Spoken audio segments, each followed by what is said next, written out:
Okay, in this video we are going to start off by talking about the nursing process. So there are four steps in the nursing process. The first is assessment and data collection. So this includes collection data such as subjective information like the patient pain level and what the pain feels like, and also objective information such as the patient vital signs.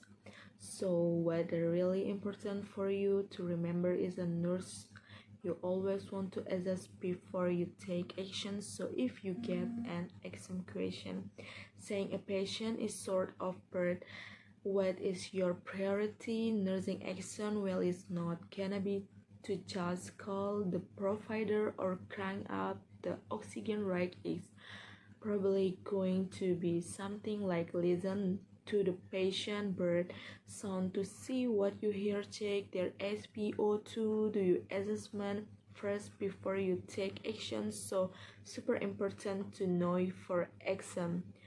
Okay, the second step in the nursing process is analysis and data collection. So you want to cluster to collection data during this stage in the TV and any patterns or trends, and then compare the data you collect it to the expected value. And then the third step is planning. So this is where you will prioritize your intervention and identify measurable outcomes. So you want to make sure this outcome are time limit and specific, so they are not going to be something vague like the patient will be feeling better in a couple days, right? It is just very big. So the next step is implementation.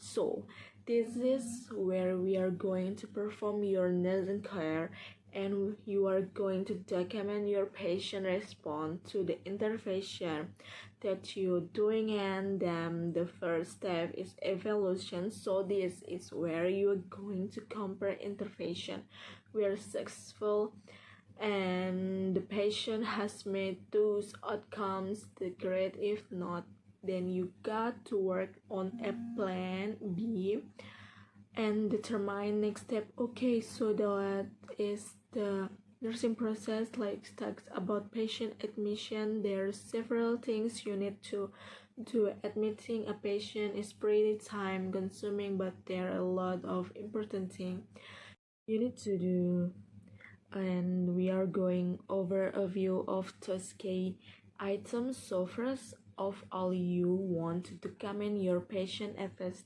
directive status like right away because of something goes south while they're there in the hospital. Like if you can feel a pulse, do you call code blue and then DNR? Do not resuscitate patients. So you have to get real clear with that. The beginning, you want to document the patient vital signs, their headache and wake, their allergy. You want to head to assessment tag, a health history, and the figure out if they have any spiritual or cultural consideration that you need to accommodate. Well, they are all the hospital. The other really important thing you need to do when you are admitting a patient is to assess them for their ability to swallow safely. So my hospital, we give them just a little bit of water and check for the swallowing. Are they like coding immediately? Are they having difficulties swallowing? If you give any concern that they are not able to swallow safely, then you need to keep the NPO until you get a swallow evolution by, and you can guess who the person based on your last video. It is the speech language pathologies that the person who going we're going to the swallow evolution. Okay, you also want to accept the assessment and implement full precaution if appropriate. So if your patient is at risk for fall because they're either unsteady medication that can make them unsteady, you need to make sure you keep the bed in the lowest position. You want to set the bed's alarm, and depending on the facility, we put like a little like falling star or something outside the room to let staff know that this patient is on small precaution. And something they also get bracelet that indicates their own full presences, and then you want to inventory the patient belongings like valuables in the facility safe ideally. We want to send home many valuables and possible with like family member, but is there any that remain? We want to call security and get those put in the safe, and then we are going to want to do a medication reconciliation. So this is where we take in like with the patient intake, we figure out what all their home medication or what they take at home, what time, etc. And we try to reconcile this with whatever the provider is prescribing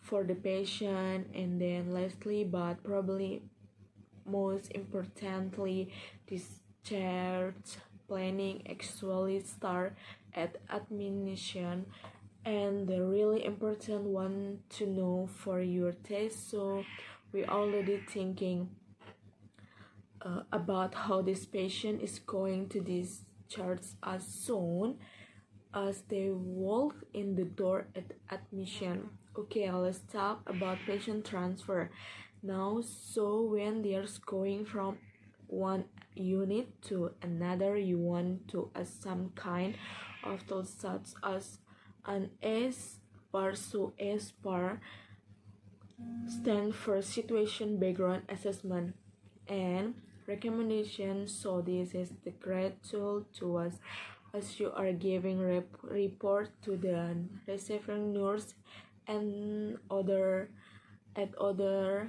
units, so you are letting them know what the patient situation, a little bit of the background and your current assessment and what's your